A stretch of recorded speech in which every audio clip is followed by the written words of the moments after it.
Native, please help PPMO understand the relationship between drunken peeing and racism.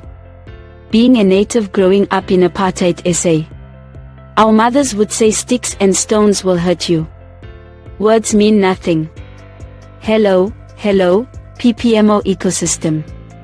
The question will be what constitutes racism, discrimination, oppression, displacement to the PPMO. These words are all linked and integrated to outcomes of racists. 1. Native displacement and exclusion from the economy of SA by white monopoly capital is clear and active racism. 2. Mozambique truck driver who caused crash that killed 18 and injured 10 sentenced to 3 years.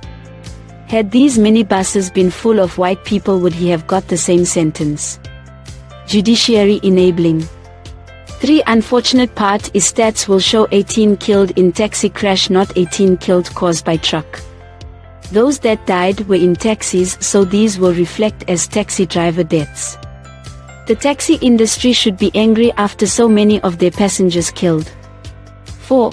If the judge is native, then he has been compromised. Fact is, in SA, if it's not the colonial masters' racism, then it's the Askari collaborators in government/system enabling the racism. 5. In a heist, 1 white guard dies.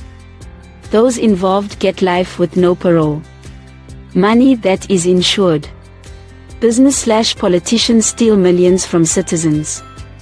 Destroying and killing thousands of native lives/livelihood and hope. Those real criminals are never pursued, convicted or sentenced 25 to life. 6. Stellenbosch hiring foreign lecturers, staff and giving tenders to foreign companies is systematic racism.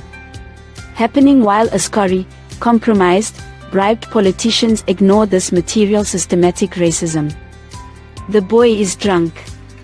I know most of you see this, but if not now, you will soon. Thandi here.